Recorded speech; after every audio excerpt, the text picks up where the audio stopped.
Bismillahirrahmanirrahim. Assalamualaikum warahmatullahi wabarakatuh. Innal hamdalillah nahmaduhu wa nasta'inuhu wa nastaghfiruh wa na'udzu billahi min shururi anfusina wa min sayyiati a'malina. Man yahdihillahu fala mudilla lahu wa man yudlil fala hadiyalah.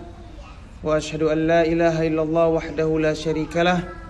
Wa asyhadu anna Muhammadan abduhu wa rasuluhu la nabiyya ba'dah. Ya ayyuhalladzina amanu taqullaha haqqa tuqatih wa la tamutunna illa wa antum muslimun. Ya ayyuhan nasu taqu rabbakumul ladzi khalaqakum min nafsin wahidah wa khalaqa minha zawjaha wa batha minhuma rijalan katsiran wa nisaa'a wattaqullaha alladzi tasaaluna bihi wal arham innallaha kana 'alaikum raqiba. Ya ayyuhalladzina amanu taqullaha wa qulu qawlan sadida yuslih lakum a'malakum wa yaghfir lakum dhunubakum wa man yuti'illaha wa rasulahu faqad faza fawzan 'azima. Bapak Ibu sekalian dirahmati oleh Allah Subhanahu wa taala. Pertama-tama kita ucapkan puji dan syukur kepada Allah Subhanahu wa taala atas segala nikmat yang telah Ia berikan kepada kita, sehingga pada hari yang berbahagia ini kita masih bisa berkumpul bersama dalam acara silaturahmi bulanan keluarga takwa, dan juga kita akan sedikit mendengarkan tausiah dan kajian untuk kita ambil manfaatnya bersama. Mudah-mudahan kegiatan yang kita lakukan ini akan mendapatkan ridha dari Allah Subhanahu wa taala dan memberatkan timbangan pahala kita di hari kiamat kelak. Amin. Setelah itu saya ucapkan jazakumullahu khairan katsiran. Terima kasih untuk Bapak semuanya atas undangannya kepada saya hari ini. Merupakan kehormatan untuk bisa kembali mengisi di pengajian ini. Mudah-mudahan tema yang akan kita bahas ini dapat memberikan manfaat kepada kita, dapat memberikan solusi dari kebingungan atau kesusahan yang kita telah rasakan selama ini. Dan semua itu atas izin Allah Azza wa Jalla. InsyaAllah pada pertemuan kali ini saya akan membawakan sebuah tema yang berbicara tentang amalan-amalan yang bisa menenangkan hati seseorang, di mana hadirin yang dirahmati Allah Subhanahu wa taala, Islam adalah agama yang sempurna. Islam adalah agama yang memperhatikan seluruh aspek kehidupan manusia. Tidak hanya dalam hal yang bersifat ibadah, akan tapi juga dalam hal yang bersifat sosial. Bagaimana manusia itu menjalani hidupnya sehari-hari, semuanya telah diajarkan oleh Islam melalui baginda Nabi Muhammad sallallahu alaihi wasallam. Kita sebagai umat Nabi Muhammad sallallahu alaihi wasallam harus meyakini bahwasanya keberadaan kita di muka bumi ini diciptakan oleh Allah Subhanahu wa taala adalah untuk menerima ujian. Sebagaimana Allah berfirman, "Walaqad khalaqnal insana fi kabad." Dan telah kami ciptakan manusia itu untuk diberikan ujian. Di mana ujian yang pertama kita harus selesaikan atau kita harus jalani, yaitu adalah ujian untuk beribadah kepada Allah Subhanahu wa taala. Kemudian selain beribadah, kita juga akan mendapatkan ujian dalam kehidupan kita. Dan di mana ujian tersebut pasti akan terasa pedih dan akan terasa menyedihkan. Sebagaimana Allah sebutkan bahwasanya manusia akan diberikan berbagai macam cobaan. Setiap orang akan mendapatkan ujiannya masing-masing. Di mana Allah berfirman, ya, walanabluwannakum bisyai'in minal khaufi wal ju' wa naqsim minal amwali wal anfusi wath thamarat wa basyirus sabirin.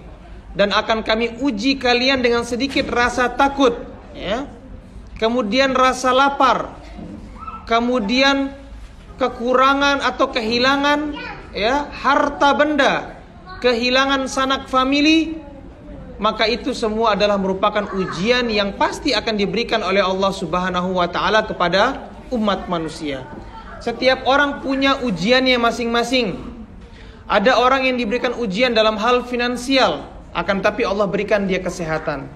Ada yang Allah uji dalam hal kesehatan, Allah berikan dia bagus dalam finansialnya.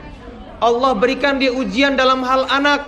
Allah berikan dia pasangan yang membahagiakannya. Allah berikan dia pasangan yang membahagiakannya. Allah berikan dia ujian dari anak-anaknya. Begitu semuanya, setiap orang punya ujiannya masing-masing. Selama ujian itu masih bersifat duniawi, maka kita harus banyak-banyak bersyukur. Kenapa? Karena itu bukanlah ujian yang bersifat dalam agama kita. Karena sebesar-besarnya ujian yang menimpa seorang muslim, ketika ujian tersebut bersifat atau kembali kepada apa yang dimiliki dalam agamanya. Oleh karena Rasulullah SAW berdoa kepada Allah, meminta kalau Allah memberikan Rasulullah ujian, jangan ujian yang bersifat agama. Misalnya ujian ketika dia tidak sholat, ujian dia tidak berpuasa, dia tidak menjalankan perintah Allah, itu namanya ujian bersifat agama. Rasulullah menyebutkan, wala taj'al musibatana fi dinina. Ya Allah, janganlah engkau jadikan ujian kami dalam agama kami. Adapun ujian semua yang ada di hadapan kita, ujian duniawi ini, ketika seorang itu mengingat bahwasanya ia diciptakan memang untuk diuji oleh Allah, maka insya Allah semuanya akan tidak begitu berat dirasakannya. Akan tapi sebagai manusia yang normal, manusiawi, ketika seorang menerima ujian, dia akan merasa sedih, dia akan merasa gundah, dia akan merasa galau. Bahkan Rasulullah SAW pun bersedih ketika mendapatkan ujian ketika anaknya yang bernama Ibrahim meninggal dunia. Rasulullah menangis. Kata Rasulullah, innal aina la tadma' wa innal qalba la tahzan. Sungguhnya mata itu menangis dan hati itu bersedih. Wa inna bi firaqika ya Ibrahim la mahzunun. Dan kami saat peninggalmu wahai Ibrahim, kami sangatlah bersedih. Sehingga seseorang ketika dia merasa sedih, merasa galau, merasa gundah, sumpek, stres dan lain sebagainya, maka itulah sifat manusia. Akan tetapi kita sebagai seorang mukmin, janganlah kesedihan itu, janganlah rasa gundah itu selalu menghantui kita dan menguasai diri kita. Oleh karenanya Islam mengajarkan kepada kita amalan-amalan yang bisa membuat kita bahagia di dunia ini dan membuat hati kita menjadi tenang. Di mana Islam berasal dari kata salam, keselamatan. Kemudian iman berasal dari kata aman, yaitu apa? Keamanan. Sehingga ketika seorang itu memegang Islam dan iman dalam hidupnya, seharusnya dia akan menjadi orang yang selamat dan tenang dalam hidupnya. Hadirin yang dirahmati Allah Subhanahu wa taala, di antara amalan-amalan yang diajarkan oleh Rasulullah sallallahu alaihi wasallam untuk menenangkan hati seseorang, tentu saja yang pertama adalah kegiatan yang alhamdulillah kita selalu kerjakan sebulan sekali ini, yaitu adalah menghadiri majelis ilmu. Ketika bapak dan ibu semuanya berkumpul-kumpul di sini, di samping untuk bersilaturahmi, maka niatkanlah juga untuk menuntut ilmu. Karena menuntut ilmu memberikan manfaat yang begitu besar, memberikan pahala yang begitu luar biasa. Di mana orang yang keluar dari rumahnya untuk menuntut ilmu, maka dia dihitung seperti orang yang berjihad di jalan Allah sampai dia kembali ke rumahnya. Detik demi detik yang kita duduk di sini, kita habiskan di tempat ini akan bernilai pahala dari Allah Subhanahu wa taala. Kemudian apa hubungannya menghadiri majelis ilmu bisa memberikan ketenangan bagi diri seseorang? Di mana Rasulullah SAW menyebutkan dalam hadisnya yang sahih, Rasulullah bersabda, majtama'a qaumun fi baitin min buyutillah yatsluna kitaballah wa yatadarasuna fima bainahum illa nazalat alaihimus sakinah. Tidaklah seseorang berkumpul untuk menghadiri majelis ilmu, baik itu di masjid ataupun di rumah atau di tempat-tempat yang lainnya, maka Allah akan turunkan ketenangan bagi dirinya. Wa ghasyiyatuhumur rahmah, dan Allah akan liputi kita ini dengan rahmatnya. Wa haffathumul malaikah, dan kita akan dijaga oleh malaikat. Wa dzakarahumullahu fiman indah, dan Allah Subhanahu wa taala akan menyebut-nyebut kita di hadapan para malaikat, berbangga atas kegiatan yang kita kerjakan ini. Sehingga ketika kita memiliki kesempatan untuk menghadiri majelis ilmu, jangan disia-siakan kesempatan tersebut. Jadikan majelis ilmu itu sebagai tempat kita untuk menenangkan diri kita, tempat kita untuk apa? Melepas penat kita. Buatlah suatu jadwal yang khusus untuk tetap hadir majelis ilmu. Jangan sampai kita menghadiri majelis ilmu hanya ketika memiliki waktu luang. Ya. Kita gunakan waktu luang untuk hobi-hobi yang lainnya. Kita jadikan menghadiri majelis ilmu adalah agenda harian kita, agenda mingguan kita, dan agenda bulanan kita. Hadirin dirahmati Allah Subhanahu wa taala, itu dia amalan pertama yang diajarkan oleh Rasulullah sallallahu alaihi wasallam ketika seorang ingin menangkan hatinya. Ketika kita berkumpul bersama di sini sekarang, ya, hati tenang, bisa bertemu dengan teman-teman yang lama tidak ketemu, mungkin sebulan sekali baru bisa bertemu. Ketenangan akan Allah berikan kepada kita, dan itu tidak bisa kita pungkiri. Semua yang kita rasakan sekarang adalah jauh lebih tenang. Ketika kita keluar, misalnya di jalan lagi, kita akan merasakan sumpek lagi.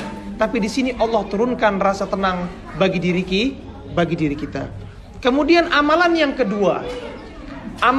kedua yang diajarkan oleh Rasulullah Shallallahu Alaihi Wasallam untuk menenangkan hati kita, yaitu adalah memperbanyak berdoa. Di mana doa adalah senjatanya orang-orang yang beriman. Rasulullah menyebutkan ad-du'a silahul mu'min. Doa adalah senjatanya orang yang beriman. Banyak dari kita yang enggan berdoa, padahal Allah telah menjanjikan kalau kita serius dan yakin berdoa, maka Allah akan kabulkan doa kita. Kita memperbanyak berdoa, minta untuk ditenangkan hati kita. Dan di antara doa-doa yang Rasulullah ajarkan kepada kita untuk menenangkan hati kita adalah yang disebutkan oleh Rasulullah SAW, kana yaqulu indal karab. Rasulullah senantiasa membaca doa ini ketika ditimpa musibah atau ujian atau masalah yang begitu besar. Apa yang dibaca oleh Rasulullah SAW? Doa tersebut berbunyi, la ilaha illallahul azimul halim, la ilaha illallahu rabbul arshil azim, la ilaha illallahu rabbus samawati wa rabbul ardi wa rabbul arshil karim. Jadi doanya berbunyi, la ilaha illallahul azimul halim, la ilaha illallahu rabbul arshil azim, la ilaha illallahu rabbus samawati wa rabbul ardi wa rabbul arshil karim. Nanti insyaallah akan kita tuliskan, dibagikan kepada bapak dan ibu semuanya untuk bisa apa?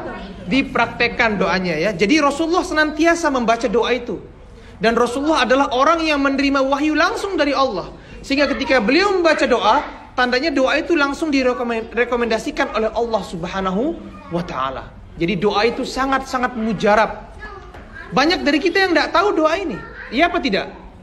Kita nggak tahu. Makanya kadang-kadang hati kita tidak menjadi tenang. Insya Allah ketika kita yakin dan membaca doa ini, dan kita yakin kepada Allah Subhanahu wa ta'ala, maka segala kegundahan yang ada di hati kita akan dihilangkan oleh Allah Azza wa Jalla. Kemudian kita banyak berdoa secara umum meminta ditenangkan oleh Allah Subhanahu wa ta'ala. Karena rasa tenang, rasa takut itu adalah sesuatu yang Allah berikan kepada kita. Bagaimanapun cara seseorang untuk menjadikan dirinya tenang, kalau Allah jadikan dia takut, ia akan takut. Yang menurunkan ketenangan adalah Allah. Fa'anzalas sakinata fi qulubil mu'minin. Allah lah yang menurunkan ketenangan bagi hati orang-orang yang beriman. Sehingga kita kalau mau tenang, mintalah kepada Zat, kepada Allah yang menurunkan ketenangan kepada hati manusia. Hadirin dirahmati Allah Subhanahu wa ta'ala, di antara amalan-amalan lainnya untuk menenangkan hati kita adalah memperbanyak membaca Al-Quran, memperbanyak berzikir, ya, memperbanyak berzikir kepada Allah Subhanahu wa ta'ala. Di mana orang-orang yang jarang zikir, jarang ingat sama Allah, jarang baca Quran, akan dijadikan hatinya dan hidupnya bahkan menjadi sempit oleh Allah Azza wa Jalla. Bukankah Allah pernah menyebutkan dalam Al-Quran, "Waman a'rada an dzikri", barang siapa yang berpaling, enggak mau mengingatku, tidak mau berzikir kepadaku, kata Allah, tidak mau baca Quran, fa innalahu ma'isyatan dhanka, maka ia akan mendapatkan kehidupan yang sempit. Punya uang banyak tapi enggak pernah bahagia, punya rumah yang besar tapi enggak pernah senang, punya fasilitas yang lengkap akan tapi selalu stres. Apapun yang ia kerjakan tidak pernah membuat dirinya puas. itulah tanda orang dicabut ketenangan dari hatinya oleh Allah Subhanahu wa taala. Makanya ketika seorang kembali kepada Allah, mengingat Allah, memperbanyak berzikir, memperbanyak membaca Al-Qur'an, maka akan diberikan ketenangan oleh Allah Subhanahu wa taala. Bukankah Allah berfirman, "Ala bidzikrillahi tatmainnul qulub." Bukankah atau sesungguhnya dengan berzikir akan tenang hati-hati seseorang. Perbanyak berzikir. Rasulullah mengajarkan kepada kita zikir pagi dan petang. Di pagi hari membaca misalnya ayat kursi, membaca qul a'udzu birabbin nas, qul a'udzu birabbil falaq, qul huwallahu ahad, qul ya ayyuhal kafirun. Kemudian membaca sayyidul istighfar. Bapak Ibu tahu apa itu sayyidul istighfar? Sayyidul istighfar itu adalah rajanya istighfar. Istighfar yang paling tinggi levelnya, di mana ketika orang itu membaca sayyidul istighfar di pagi hari, kemudian dia meninggal di sore hari, masuk surga. Ketika orang itu membaca di sore hari, besok paginya dia meninggal, maka dia masuk surga. Ada yang hafal doanya? Apa itu sayyidul istighfar? Ya. Doanya berbunyi, Allahumma anta rabbi, la ilaha illa anta khalaqtani wa ana abduk wa ana ala ahdika wa wa'dika mastata'tu a'udzu bika min syarri ma sana'tu a'udzu bika wa abu'u laka bi ni'matika alayya wa abu'u laka bi dzambi faghfirli fa innahu la yaghfiru dzunuba illa anta. Nanti kita tuliskan juga ya insyaallah agar Bapak dan Ibu bisa mengambil manfaat dan bisa mempraktekannya. Ketika seorang itu memperbanyak sayyidul istighfar di pagi hari dan di sore hari, maka insya Allah ketenangan akan ada pada diri kita. Ketika mau keluar rumah baca doa, masuk rumah baca doa, keluar kamar mandi baca doa, masuk kamar mandi baca doa, mau memakai pakaian baca doa. Apa maksud dari Islam mengajarkan kepada kita untuk segala gerak-gerik dalam kehidupan kita diselingi dengan doa? Karena doa mendatangkan keselamatan membawa ketenangan. Oleh karenanya, perbanyak zikir, perbanyak doa, perbanyak membaca Al-Quran. Itulah cara kita mendapatkan ketenangan dari Allah Subhanahu wa ta'ala. Kemudian, di antara hal-hal yang lainnya, tentu saja seorang itu bertawakal kepada Allah Subhanahu wa ta'ala. Bertawakal artinya menyerahkan seluruhnya kepada Allah, dan dia telah melakukan segala yang ia mampu. Itulah yang dinamakan dengan tawakal. Yang dinamakan tawakal bukan berarti orang itu diam berpangku tangan dan tidak berusaha. Itu bukan namanya tawakal. Yang namanya bertawakal itu adalah orang sudah mengerjakan segala kemampuannya, kemudian ia serahkan selanjutnya atau keputusan dan hasilnya kepada Allah Subhanahu wa ta'ala. Seorang itu harus tawakal segala problem yang ia hadapi di dunia ini, ya. Dan seperti yang tadi Bapak sebutkan, bahwasannya belakangan ini benar. Kita lihat di grup WhatsApp kita banyak teman-teman dan saudara-saudara yang ditinggal ya oleh sanak familinya di Indonesia. Banyak teman-teman yang dilanda kondisi finansial, banyak yang nggak bisa pulang ke Indonesia, banyak yang nggak bisa datang ke Australia, ya, banyak yang harus menghadapi ini, banyak yang tertimpa penyakit dan lain sebagainya. Semuanya ini Allah Subhanahu Wa Taala meminta kita untuk tetap bertawakal, berusaha semaksimal mungkin, dan meminta Allah Subhanahu Wa Taala memberikan keputusan yang terbaik. Kemudian kita diminta untuk bersabar. Apabila seseorang hamba itu diuji oleh Allah Subhanahu wa taala dan dia bersabar dan dia yakin bahwasannya ujian ini yang diberikan oleh Allah kepada kita semuanya tiada lain adalah karena Allah menginginkan kebaikan buat kita. Kita berprasangka baik kepada Allah. Ujian yang kita hadapi ini adalah jalan terbaik dan keputusan terbaik yang Allah berikan kepada kita. Ketika kita bersabar, Allah akan berikan kita apa? Pahala. Tidak ada ruginya orang bersabar. Anda mau tidak bersabar pun ujian itu tidak akan hilang. Seseorang ditimpa penyakit, dia nggak sabar, marah-marah, apakah penyakitnya menjadi sembuh? Tidak. Sehingga ketika seorang itu bersabar, maka akan mendapatkan pahala. Apa kata Rasulullah? Ajaban li amril mu'min. Sungguh menakjubkan perkara kehidupannya seorang yang beriman. Inna amrohu kullahu khair. Sesungguhnya seluruh amalan dan perbuatan kehidupan orang yang beriman ini baik sebenarnya. In u'tiya fasyakara fadzaka khairun lah. Kalau dia mendapatkan nikmat, dia bersyukur, itu yang baik buat dia, dapat pahala dia. Wa ini betul ya fasabara, kalau dia diberikan ujian kemudian dia bersabar, maka itu yang baik buat dia. Karena kenapa?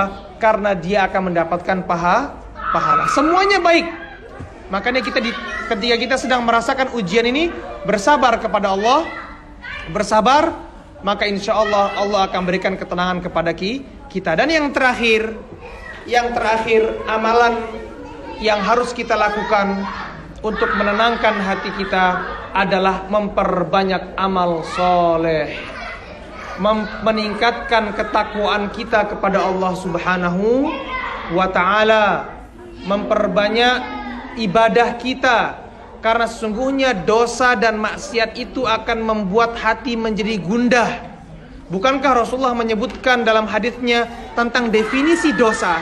Jadi kalau Bapak Ibu tahu definisi dosa ini, insya Allah Bapak dan Ibu itu tahu kira-kira yang kita kerjakan ini dosa apa enggak. Kata Rasulullah, al-ithmu, yang namanya dosa itu mahakka fi sodrik, atau mahakka fi sodrik wa taraddada fi qalbik. Yang namanya dosa itu adalah sesuatu yang menggaruk di dada kita atau di hati kita dan membuat hati kita ini menjadi deg-degan dan was-was. Ketika Anda mengerjakan suatu hal dan Anda merasa was-was, merasa tidak tenang, merasa ketakutan, maka jangan-jangan yang kita lakukan itu adalah sebuah dosa. Karena kalau orang yang sholat, ada nggak orang yang sholat was-was? Ada nggak orang yang bersedekah itu was-was? Ada nggak orang yang membaca Al-Quran itu kemudian kayak nggak tenang, kayak ada yang mengganjal di hatinya? Bukankah kalau orang itu ke klub misalnya, dia akan was-was, akan nggak tenang hatinya, takut dilihat sama orang, takut. Nah, kenapa Anda takut dilihat sama orang? Tandanya itu dosa. Sehingga ketika seorang itu memperbanyak banyak dosanya, banyak maksiatnya kepada Allah, maka akan jauh dia dari kata tenang. Semakin banyak dia bertakwa kepada Allah, semakin banyak dia beribadah kepada Allah, semakin banyak dia memperbanyak amal soleh, maka akan bertambah tenang hatinya. Bukankah Allah telah menjamin akan memberikan kita solusi dan jalan keluar bagi semua masalah yang kita hadapi kalau seseorang itu bertakwa, di mana Allah berfirman, "Wa man yattaqillaha yaj'al lahu makhraja." Barang siapa yang bertakwa kepada Allah, Allah akan berikan dia jalan keluar. Kadang-kadang kita tidak yakin sama Allah. Kalau kita yakin, nah ketika kita tidak mendapatkan jalan keluar, tandanya kita tidak yakin. Coba kita koreksi diri kita masing-masing. Ketika kita meminta sesuatu kepada Allah Subhanahu wa ta'ala, kemudian kita nggak dapat sesuatu, tidak mendapatkan jalan keluar, kemudian kita akan berburuk sangka kepada Allah Subhanahu wa ta'ala. Keyakinan kita akan hilang kepada Allah.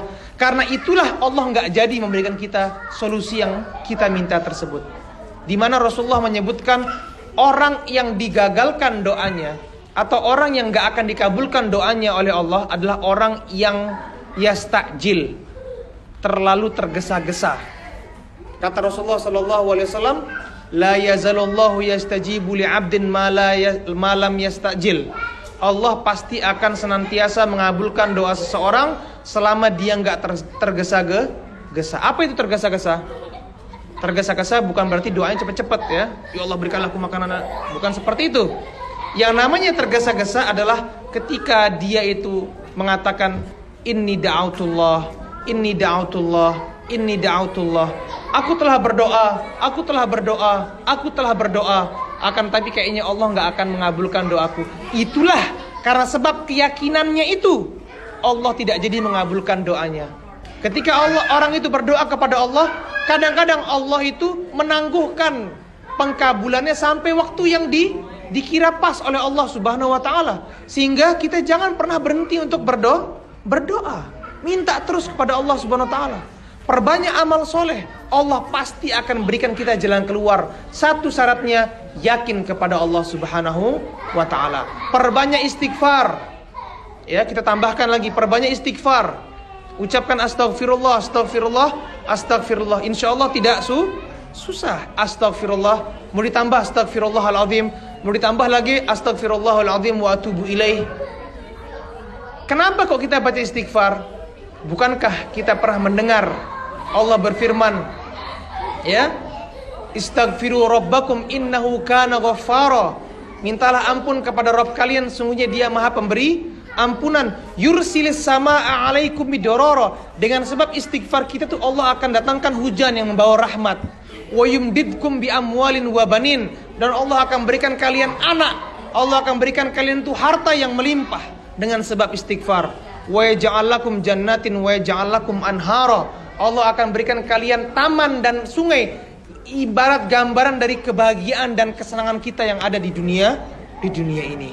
Ya, jadi perbanyak beristighfar. Dan yang terakhir yaitu adalah memperbanyak salawat kepada Rasulullah sallallahu alaihi wasallam.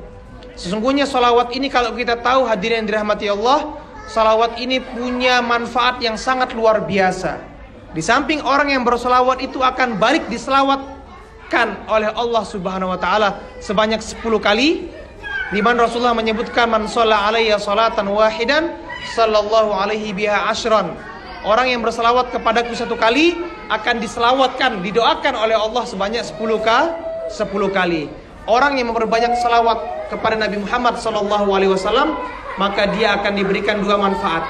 Yaitu apa kata Rasulullah? Yukfa hammuk wa yukfar dzambuk. Akan dihilangkan ham.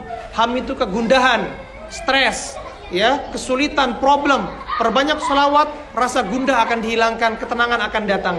Wa yukfaru dzambuk, dan dosa-dosa kita akan diampuni oleh Allah Subhanahu wa taala. Mudah-mudahan Allah Subhanahu wa taala memberikan kita hati yang tenang, hati yang damai, hati yang bersih, ya, hati yang sehat. Karena dengan sebab itu semuanya kita akan bisa menjalankan kehidupan ini dengan maksimal untuk beribadah kepada Allah Subhanahu wa taala. Dan mudah-mudahan Allah Subhanahu wa taala menghilangkan segala macam problematika dan segala macam kegundahan, kegelisahan, stres, kesedihan yang kita alami, dan memberikan pahala bagi kita yang tertimpa musibah, dan menguatkan hati kita untuk terus bersabar atas ujian dan cobaan yang diberikan oleh Allah Azza wa Jalla. Mudah-mudahan yang saya sampaikan ini bermanfaat bagi saya sendiri khususnya, kemudian bagi seluruh yang mendengarkan kajian ini. Saya tutup sampai di sini. Subhanakallahumma wa bihamdika asyhadu an la ilaha illa anta astaghfiruka wa atubu ilaik. Assalamualaikum warahmatullahi wabarakatuh.